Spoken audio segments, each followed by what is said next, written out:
C'est un projet qui s'inscrit dans le grand projet Danialand, parc d'attractions et parc de loisirs. Il est composé d'un certain nombre d'attractions qui sont tout à fait nouvelles dans notre pays, qui sont très récentes dans leur création. Il est sur à peu près 56 hectares. Il rassemble un petit peu un certain nombre de petits projets, de micro-projets.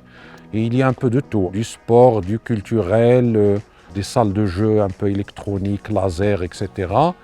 Il y a une multitude de projets qui se réunissent en même temps et qui se complètent, et qui sont en même temps indépendants l'un de l'autre et en même temps qui se complètent pour créer une animation et une attraction à l'échelle nationale et à l'échelle internationale.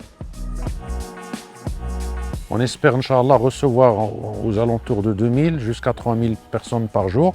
On a la capacité de les accueillir, Inch'Allah, parce que la première tranche de ce projet, il est de 5 hectares. 5 hectares, c'est énorme en matière d'aquapark. Nous avons aussi 2 autres tranches de 3 hectares chacune. Nous avons un parking de 2 hectares. Il va recevoir à peu près 350 voitures, qui est beaucoup. Nous avons aussi la possibilité, nos clients peuvent aussi emprunter le téléphérique jusqu'à Agadir Oufella.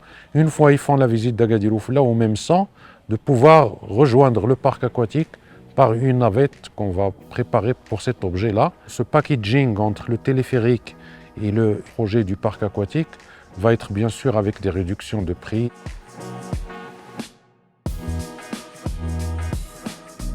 Les avions, c'est une première au Maroc, mais ce n'est pas une première dans le monde. Il existe déjà ce type de projet ailleurs, surtout en Asie, très peu en Europe. Et en Turquie aussi, il y en a quelques-uns. Mais c'est toujours un avion. Et c'est sur des aires, par exemple, d'autoroute ou en zone montagneuse. Mais comme ça, avec une vue sur la mer, ça n'existe nulle part.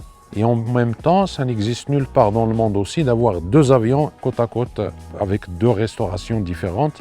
Ça, c'est une première au monde. Et on est fiers d'être les réalisateurs de ce beau projet, Inch'Allah, qui va ouvrir